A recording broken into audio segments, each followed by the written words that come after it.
Jazz is a music that belongs to all races. Even though there has been a majority of African American musicians in the jazz community, anyone can play it, write it, and express their feelings through it. I will tell you about the origins of jazz in terms of race, discuss the differences within the music, and highlight the careers of some of the most famous musicians from the region. It is true that New Orleans was the most important city in the music of jazz. The music of New Orleans had a profound effect on the creation of jazz.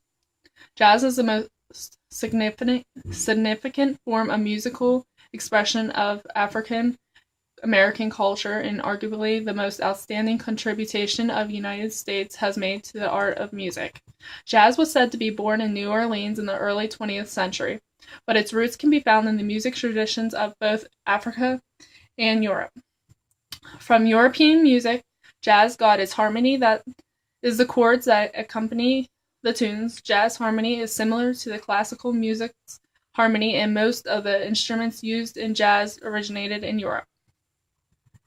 Musical improv came from both traditional and that seems musical improv comes from both tradition, and that seems to have a big take in jazz music. Both of these musical styles are mixed together to create a style of music that is like no other and comes right from the soul. I got this information from Jazz in America and also Understanding Jazz. Many different instruments make up jazz music. Some of the instruments that make up jazz that contribute to the sound of jazz is the trumpet, the trombone, the saxophone, the vocals, the rhythm section, and sometimes you'll see a clarinet or flute. You'll hear and see different combinations of these instruments being used depending on the style of music you are listening to. There are many different styles of jazz. Starting around the 1890s, ragtime got things going. It began as a dance music in the red light districts of American cities such as St. Louis and New Orleans, years before being published as popular sheet music for piano. Around the turn of the century, New Orleans jazz kicked off. New Orleans jazz was a style of music played by the blacks and the Creole musicians. Some would refer to it as ragtime. In the 1910s, Dixieland took its move. Dixieland jazz is a combination of blues and ragtime, along with other different influences that came together in the late teens in New Orleans to create Dixieland jazz. Dixieland jazz is also traditional jazz or New Orleans jazz. Then in the 1920s, Chicago jazz made its mark. It was developed in Chicago. Chicago was also one of the well-known breeding grounds for many young jazz musicians.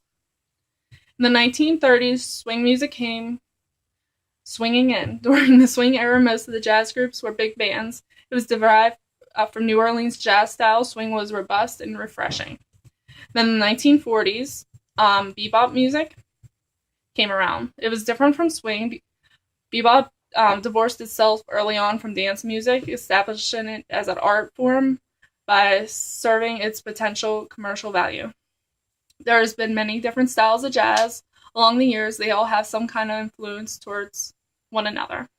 There has been many famous jazz musicians over the years. A lot of them that I'm going to speak about today are ones that originated in New Orleans. The first one is Louis Armstrong. He's a well-known trumpet player and a singer. He was born in 1901 in New Orleans. He was a famous trumpet player and singer, considered to be one of the best jazz musicians ever. Sidney Bechet was born in 1897. He started playing the clarinet as a child. In 1919, he bought a soprano sax that he made his main instrument. His style of playing the clarinet and the soprano sax dominated many of the bands that he was in. Paul Barbin was born in 1899. He played the drums and came from a musical family. His father and his brothers were all involved in the music in New Orleans. Barbin never cut his ties from the city, unlike many famous musicians. Wynton Marsalis was born in the year 1961 in New Orleans, Louisiana. He plays the trumpet. He was born with 5 other brothers, 3 of them also being jazz musicians. He has been playing the trumpet since the age of 6 and has performed in many different ensembles before the age of 18. Joseph King Oliver was born in 1885. King Oliver was a cornetist who was also a very important person in the birth of jazz. He started playing the cornet in New Orleans in 1907, and by 1915 he was an established band leader. He was later joined by Louis Armstrong. Joseph Wingy Manuel I was born in 1900 in New Orleans. Wingy was a trumpet and vocalist who lost his arm in a streetcar accident when he was only 10 years old. Wingy Monroe was an excellent Dixieland trumpeter whose jivey vocals were very popular. As you see, jazz music is a music that belongs to all races. There is a type of jazz that suits everyone. We trace the origins of jazz in terms of race, discuss the differences within the music, and also looked into the careers of some of the most famous musicians from New Orleans. Who could imagine the world today without any type of music? Music is one of the most beautiful elements people think having in their daily lives, especially jazz music. Jazz music is among America's greatest cultural achievements and exports to the world environment in its history.